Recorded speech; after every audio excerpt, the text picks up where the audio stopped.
Olá, me chamo Davi, bolsista no CNPq no edital do PIBIC 2022-2023 e venho apresentar meu trabalho chamado Identidades Territorializadas em Disputa, Representações sobre os Tapebas em Periódicos de 1950 a 1990. Quero de antemão deixar um agradecimento à minha orientadora, professora doutora Cristiane Portela, e ao meu grupo de pesquisa em História Indígena Tapeba por me acompanharem durante toda essa jornada científica.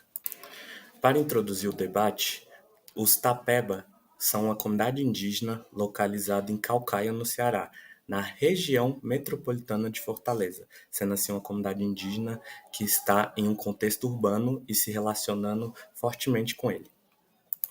Assim, no início do trabalho, eu gostaria de entender como foi a jornada dessa comunidade durante a segunda metade do século XX.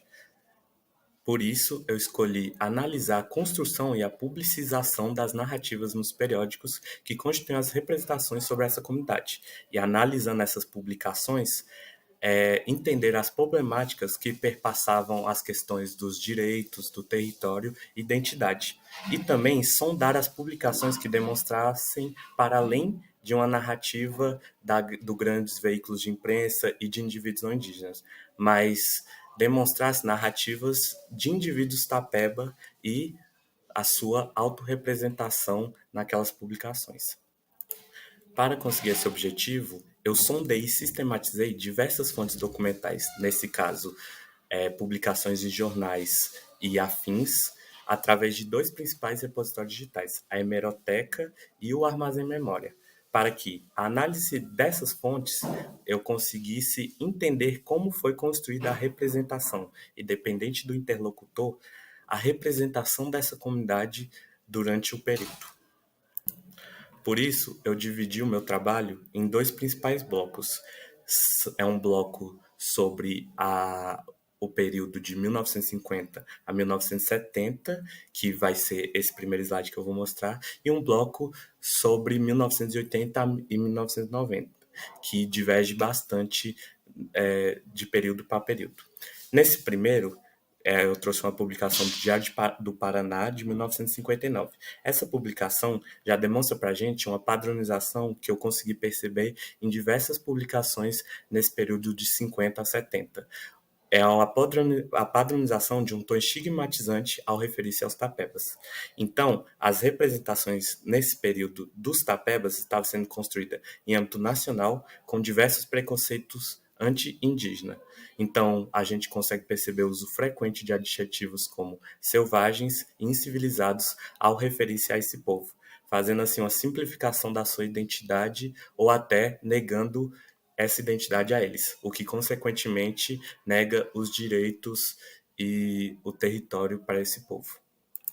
Já a partir de 1980, eu trouxe uma publicação do jornal O Mensageiro, de 1986, que traz a voz ativa tapebra para essa disputa de representações. Então, a gente consegue perceber, a partir de 80 e 90, a incidência de discursos de indivíduos tapeba nas publicações dos periódicos. Assim, se autorrepresentando e fazendo a retomada simbólica, desempenhando um processo de territorialização da sua própria identidade e dos seus próprios direitos, como entende o Oliveira, aqui, um conceito do Oliveira. Assim, a gente pode perceber essas autorrepresentações como contranarrativas que têm como objetivo uma resistência histórica e uma estratégia política tapeba.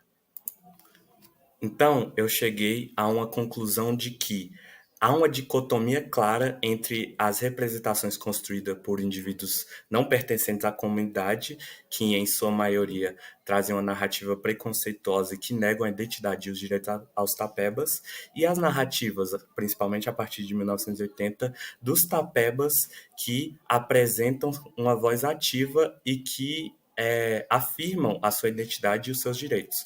Os dois tipos de representação independente demonstram uma permanência tapeba no tempo e no espaço.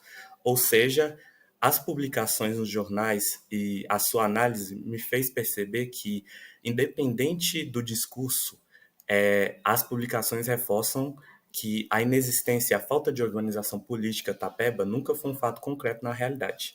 Assim, Os Tapeba agenciam sua história a partir das retomadas, retomando seus costumes, retomando suas terras e retomando sua identidade através das publicações de suas narrativas ativas. A luta territorial e a luta simbólica, assim como a resistência da comunidade, são condutas contínuas no percurso histórico desse povo no período em que eu analisei. É isso, foi muito interessante a minha jornada de pesquisa com esse tema. Essa foi a minha conclusão e foi muito engrandecedor a relação que eu tive com ele e essa jornada científica. Obrigado e até mais.